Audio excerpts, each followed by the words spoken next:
The following presentation contains views and opinions which may be controversial for some audiences. Viewer discretion is advised.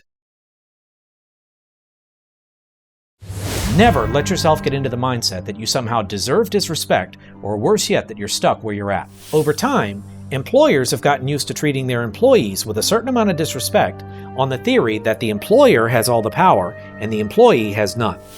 That's the way it is, and if you don't like it, the door is right over there. Don't let it hit you on the way out.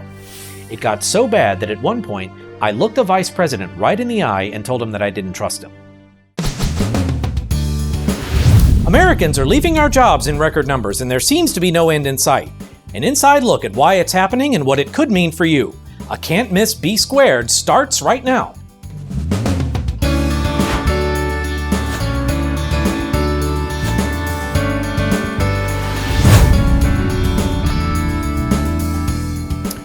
Well, times, they are a-changin', and some are saying the business world is never going to be the same. Don't know about all that, but what I do know is that the life and times we're living are pretty much unprecedented, and they're just getting more unprecedented every day. And that's what we're here to talk about.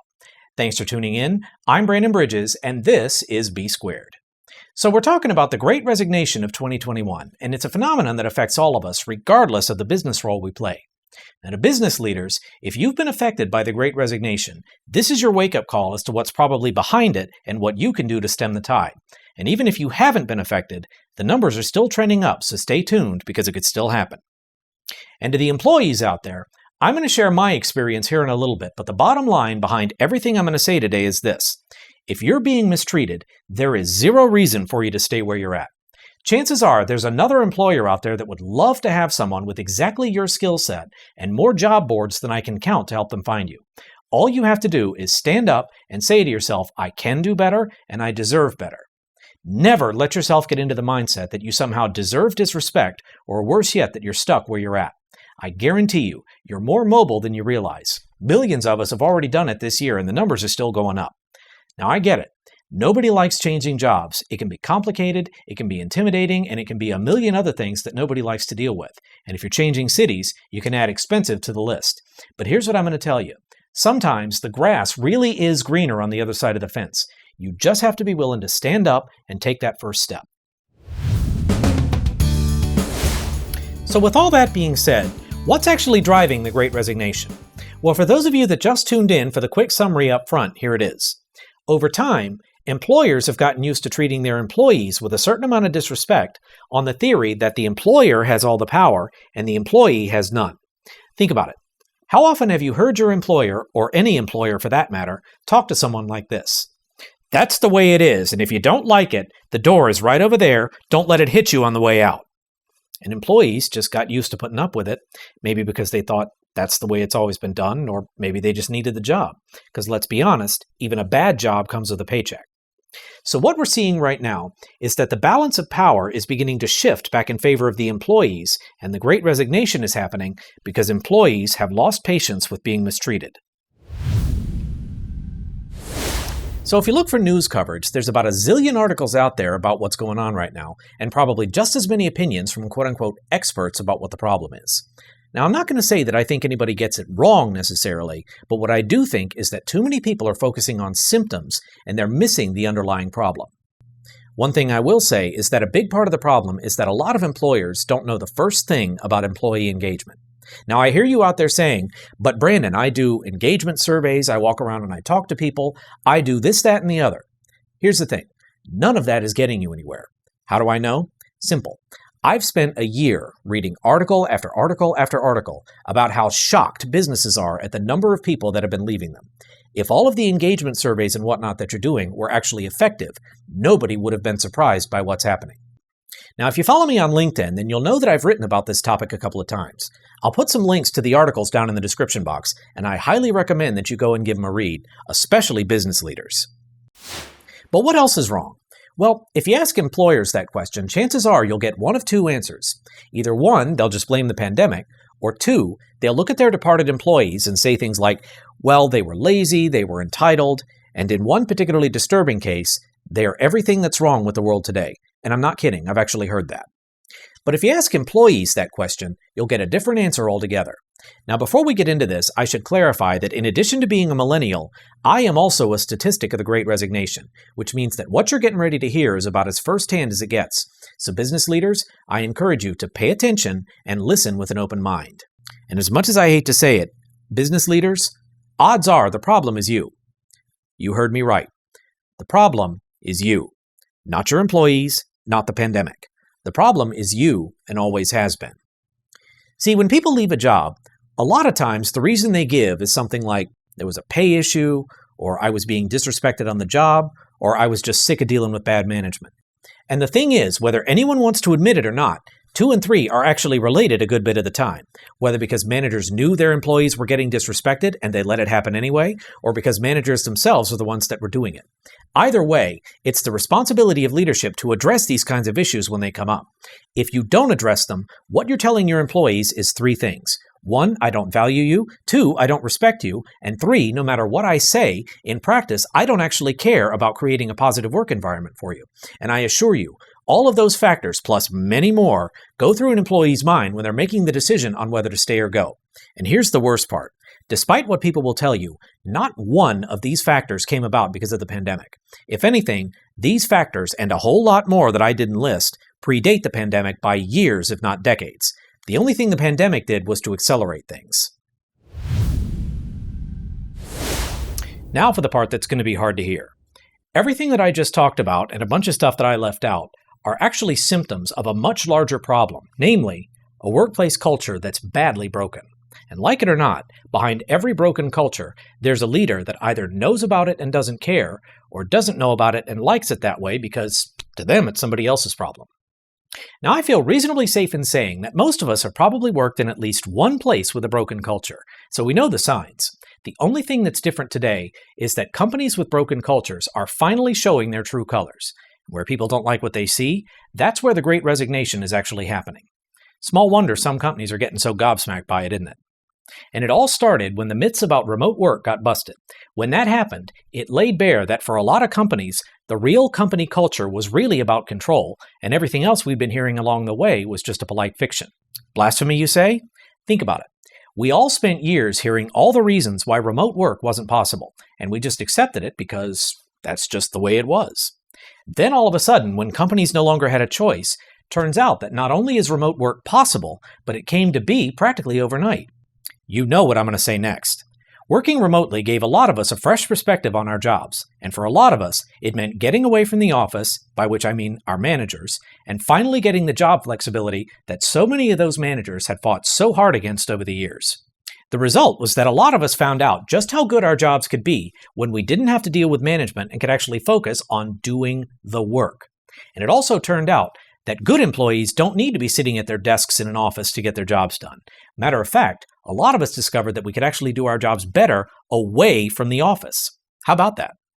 Now, I'll tell you straight up, when I was working from home, I did not keep an 8-to-5 schedule, even though that's what my boss was pressuring me to do.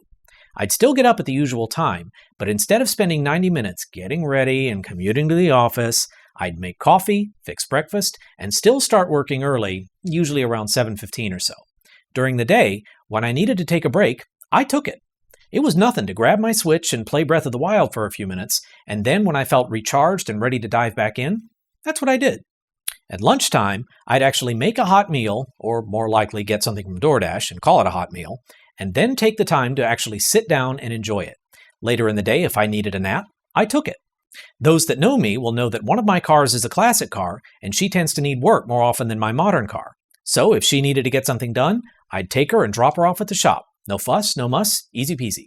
And I did it all without worrying or caring what management would have to say about it. But Brandon, I hear you saying, that's terrible. You were being a bad employee. You were stealing time from your employer. Not so fast. See, the beauty of refusing to adhere to an arbitrary 8-to-5 schedule is that if I needed to take time to get something done during the day, I could just work later at night. I still got my job done, but if anything, I was happier and more productive than I'd ever been in the office. And the reason is, I had flexibility. I could start when I wanted to, stop when I needed to, and essentially set my own hours. It was wonderful. Now, there's a separate conversation to be had here about work-life balance, but we'll save that for another time. The important thing is, I made remote work for me, and it was a dream come true. And here's the key. Despite all the warnings that we'd heard over the years, the world didn't suddenly come to an end because we were suddenly working remotely. Collaboration didn't suffer, productivity went up, and so did morale. Basically, everything we'd ever heard about remote work was being disproven right before our eyes. And you don't need me to tell you that that's when a lot of us stopped trusting our employers. And it only got worse when they started coming out with return-to-office policies that had been concocted with no employee input.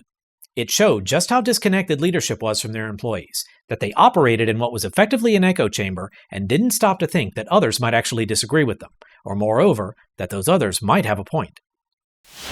The return-to-office push is when a lot of companies really started to show their true colors.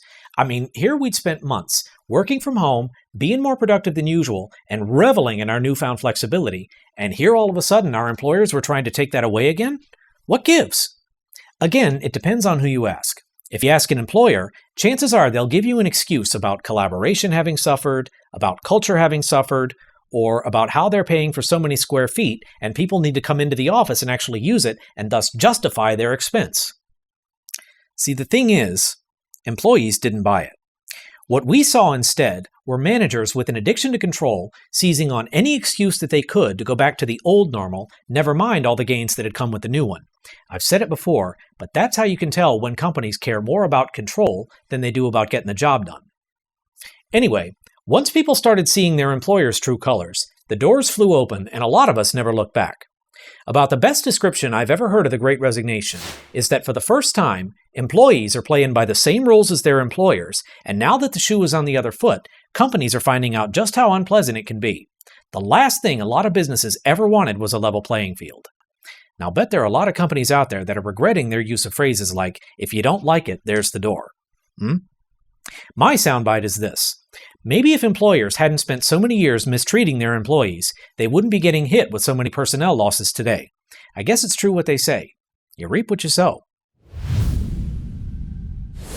Now, I know it seems like I'm throwing off on all companies everywhere just because I've seen a couple of them do the wrong thing.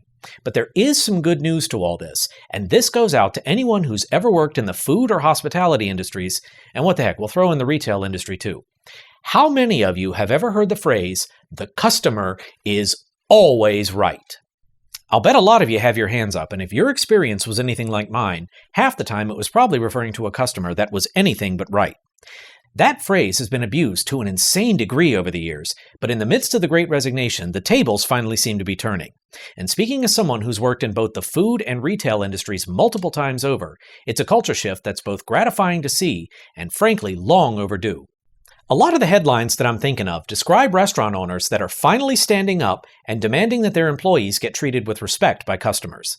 As recently as a few years ago, you would never have seen something like that. It's amazing what losing 2/3 of your staff can do for your perspective on stuff like this.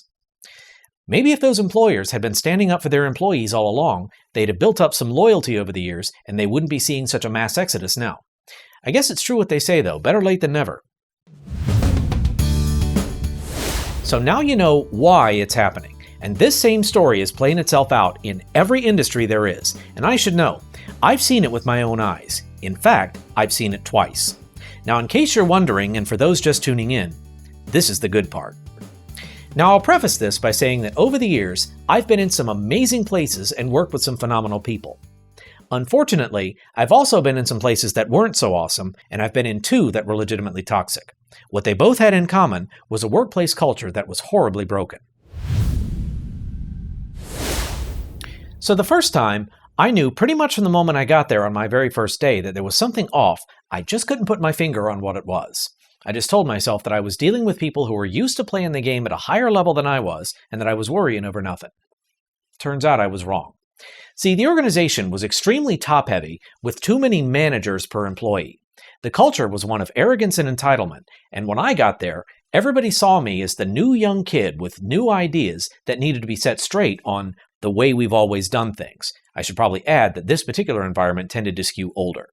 Their belief was that they knew best and that that should be obvious to everyone. After all, they were senior and I wasn't, and any time I spoke up with my own ideas, they acted surprised that I would think differently than they would, or that I wouldn't just throw out my own ideas just because someone disagreed with me, and that anyone who thought differently than they did must surely be confused. It also struck me as a culture of complacency, where the desired end result was mediocrity delivered by committee versus stellar results delivered by a high performer. And since I was a high performer, good work ethic, lots of energy, clear vision of where I wanted to take the role, they immediately labeled me as a threat because they thought that I was trying to make them look bad, which really says more about them than it does about me, don't you think? From my perspective, I was just showing up and trying to do my job as best I could, and I couldn't understand why so many others seemed to have a problem with that. If I'd been paying attention, I would have realized early on that a major problem in that particular office was that people had too much time on their hands. In fact, a lot of people seemed to spend more time trying to play office politics than they did doing their own jobs. My opinion is, if they'd spent more time doing their jobs, not only would they have had less time to bother me, they would have actually gotten ahead like half of them seemed to want to. But, benefit of hindsight. When it became obvious that I wasn't going to let myself get micromanaged and that I wasn't going to give in and just be a mediocre employee like so many people seem to want, the harassment started. It began with unduly harsh criticism of my work habits, the products I was putting together, which my client loved, by the way, and it escalated from there pretty fast to nasty comments in the halls, being deliberately undercut in meetings, and I even found out that people were going to my boss and telling him I didn't know what I was doing and that they could do my job better than I could. Again, says more about them than it does about me. And when they realized that I still wasn't going to change purely for their convenience, the personal insults started. Within the space of a few months, I'm not exaggerating when I say that I had every pejorative term in the book thrown at me, and when a coworker discovered that I was job hunting, they upped the game to actively trying to get me fired, and they told me as much to my face. Now, for my part, at first I tried telling myself that it couldn't really be what I thought it was. It couldn't be what it looked like because there was no way that this was how professionals treated each other in the real world. But before long, it was pretty much undeniable. I refused to stoop to their level and engage in that type of toxic politics, but even that made things worse, because I started hearing about, oh, you think you're so much better than the rest of us, huh? You just couldn't win. And upper management was aware of this the entire time, and I know because I kept them informed anytime there was an incident. And to this day, part of me thinks they were complicit. It got so bad that at one point, I looked the vice president right in the eye and told him that I didn't trust him. The problem in that environment was there was a serious lack of accountability. It took me a while to figure this one out, but I realized why no one was putting a stop to it. For one thing, management in that environment was all about maintaining a strict, top-down hierarchy, and they had neither the time nor the interest for anything that was coming back up. And this is where that arrogance and entitlement thing comes back into play. See, in that environment, anytime someone got the slightest bit of rank, they immediately started looking down on others as somehow lesser than they were. Far worse was the fact that no one wanted to hold middle management responsible for their bad behavior because that would set a precedent, and then they'd all get held accountable. It was the epitome of hypocrisy. You're accountable to us, but we're not accountable to you, and what's more, we can treat you however bad we want, and you can't say a word. And I saved the worst part for last. As bad as they treated us to our faces, these people treated employees with utter contempt behind our backs. No joke, more than once I heard a middle manager boasting, boasting, pridefully I might add, about how many members of their team they had on performance plans. Now I ask you, does any part of this sound like a healthy work environment? Employees, would you stay someplace if you saw the warning signs I just described? And business leaders, why would you tolerate something like this happening in your own backyard? So needless to say that when I finally escaped from that environment, the sense of relief was palpable, and no joke, I actually slept better that night than I had at any point while I'd worked there. What I learned from the experience was that I should have trusted my gut when it tried to warn me that something was amiss. Remember, trying to rationalize things and living in denial never leads to anything good. So there I was, older and wiser and determined not to make the same mistake twice. So I did some research, and lo and behold, turns out that company I'd just left had a reputation for breeding toxic work environments, and it was especially bad for young people. And if I'd done my homework beforehand, I might have realized it. In any case, my experience was hardly unique. So second lesson learned, always research a prospective employer before you accept an offer. So I did some more research into companies around town, and I found one that had exactly what I was looking for, namely, a reputation as a great place to work. So I did what job seekers do, and I was hired in less than a week.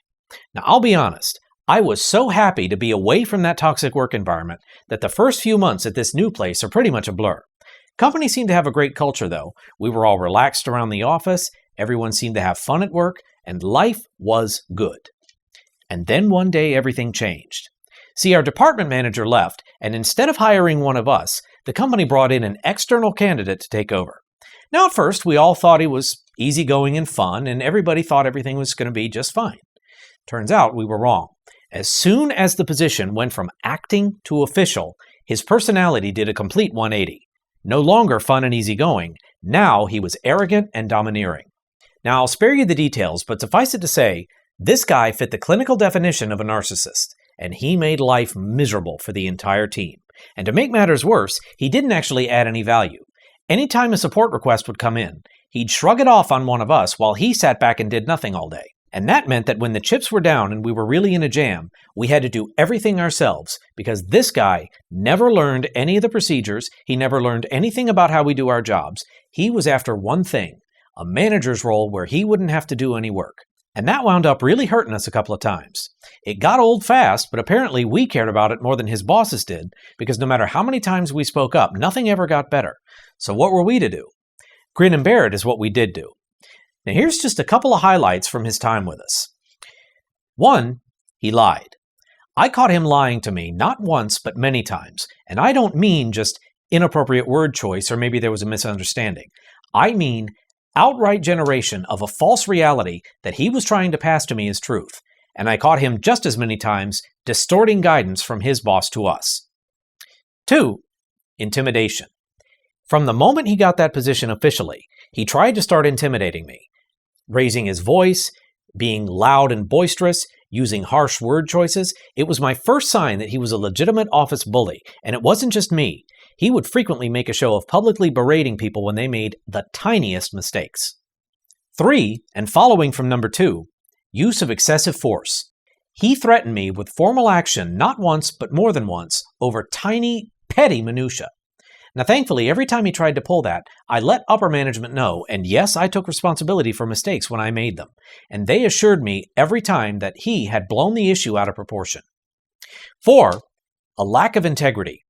When he neglected to do his job, and it created a problem that was visible at layers above him, he would always, without fail, try to shift blame onto one of us, and then he'd come to us and berate us for not doing something that we didn't know needed to be done in the first place. To this day, I still don't understand what made him think that that kind of thing is acceptable. 5, defend and deflect. Most of the time, when one of us would go to him with a question, the response we'd get would be something like, "You shouldn't be coming to me with questions, you should be finding answers on your own." So that's what we did, and a lot of us stopped trying to go to him for anything at all. Now I know what you're thinking, that he was trying to teach resilience. Trust me on this one. I've been in leadership positions multiple times throughout my career, and I know what that looks like. This wasn't that. No, what was actually happening is he was trying to discourage questions because he didn't know how to answer them and he wasn't interested in trying to learn. Like I said before, the only aspects of his job that he showed any interest in were the ones that put him in charge and made him feel powerful. I'm telling you, this guy's ego was out of control. Number 6, playing favorites.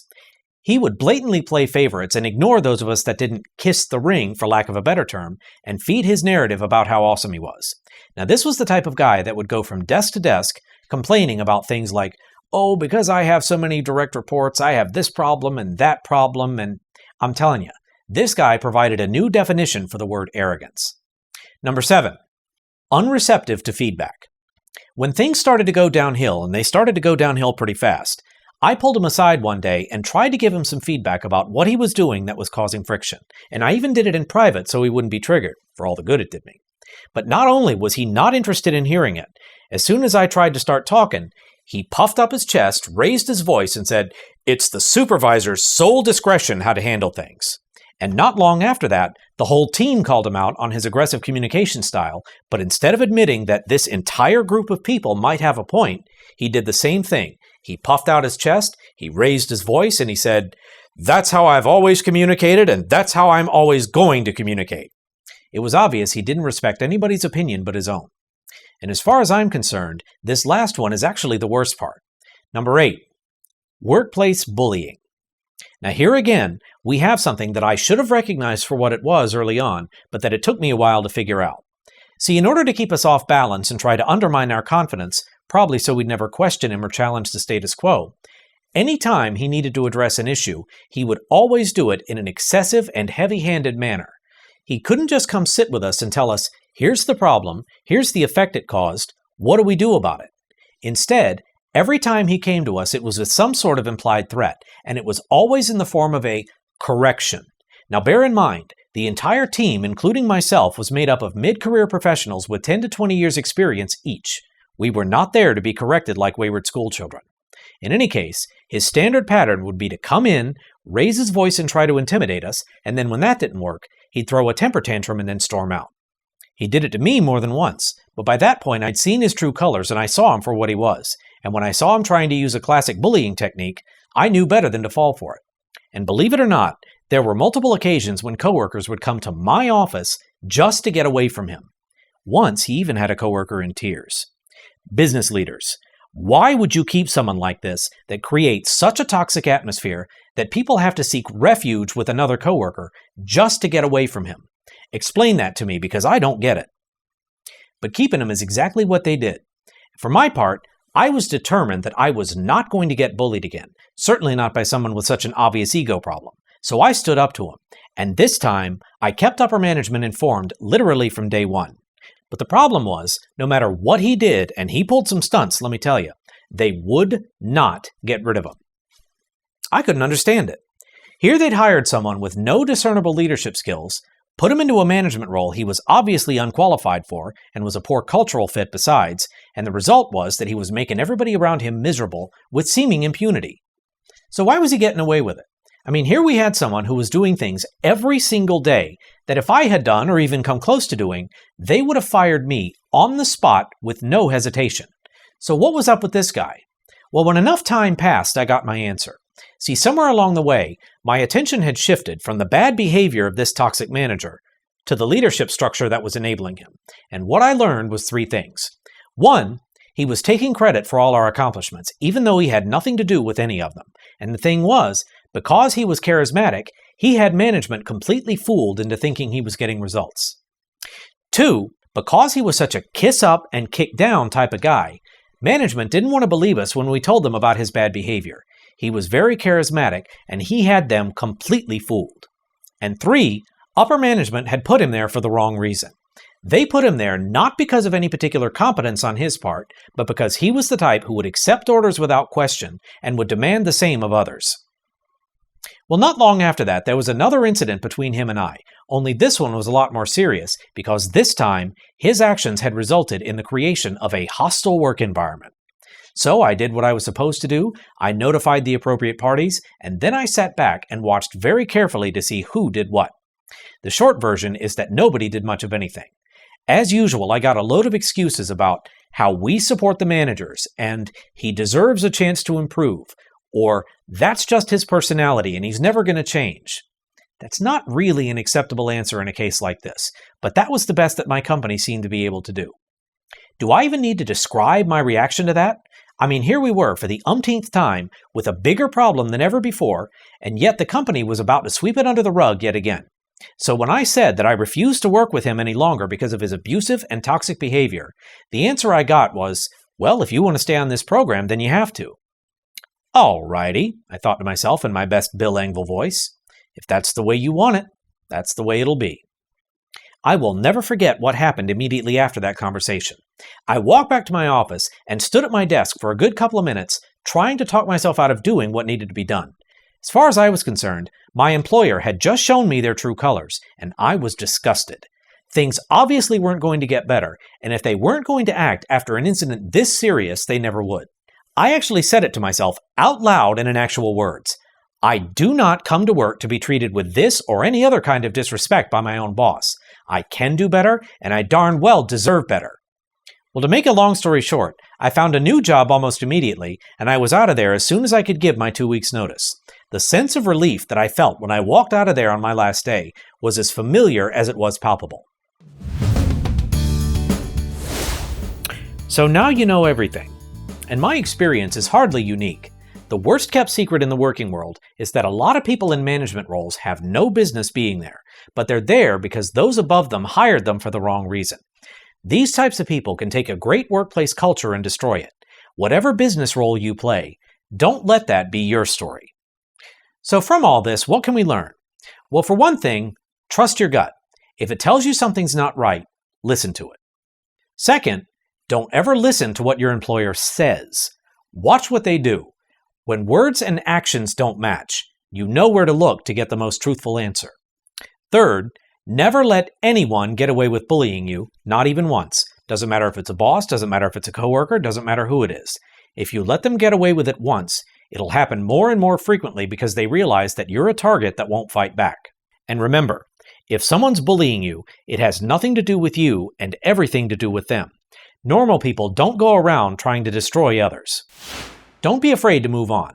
If you're in an environment where you're being mistreated, there's never been a better time to go find another job. There's no reason to stay in an environment where you're not trusted, respected, and valued.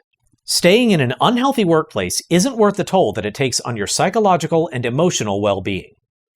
Finally, a lot of middle managers are simply unnecessary. Any team that operated better or more smoothly while they were away from the office and their managers couldn't go on random power trips doesn't actually need a middle manager, so consider condensing the org chart. And one more point about bullies, whether in the office or anywhere else.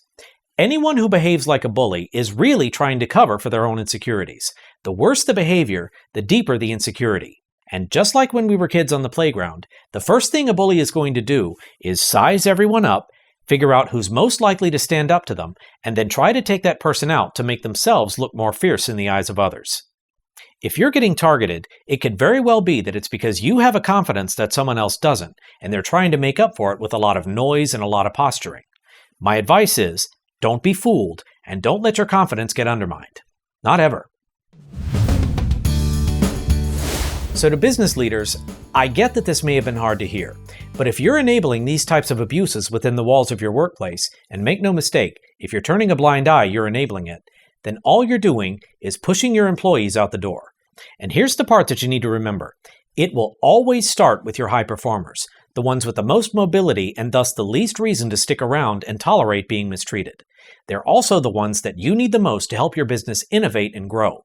So if you push them away, the only one you're hurting is yourself.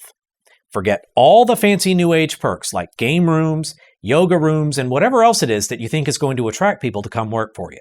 This day and age, the best perk that you can offer people is a company culture that's based on respect. Now to the employees out there, I promise you're not alone. You deserve to work at a place where you're trusted and valued and respected.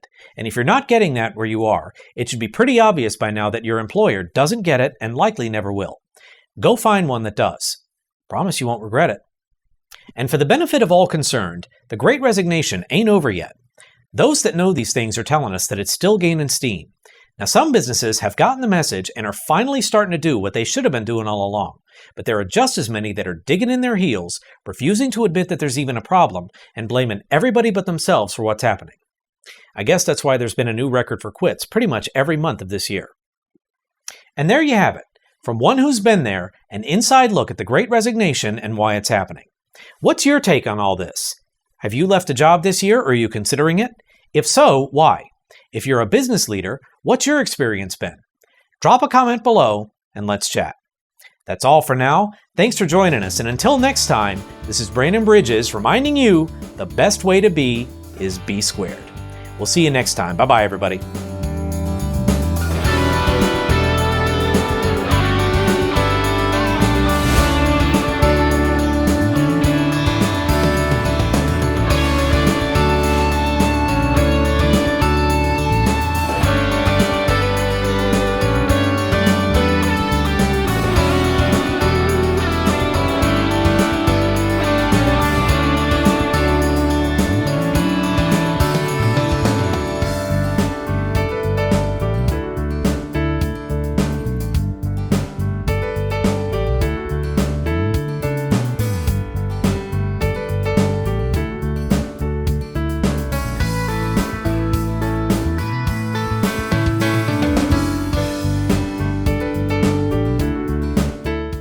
Lord, that took long enough.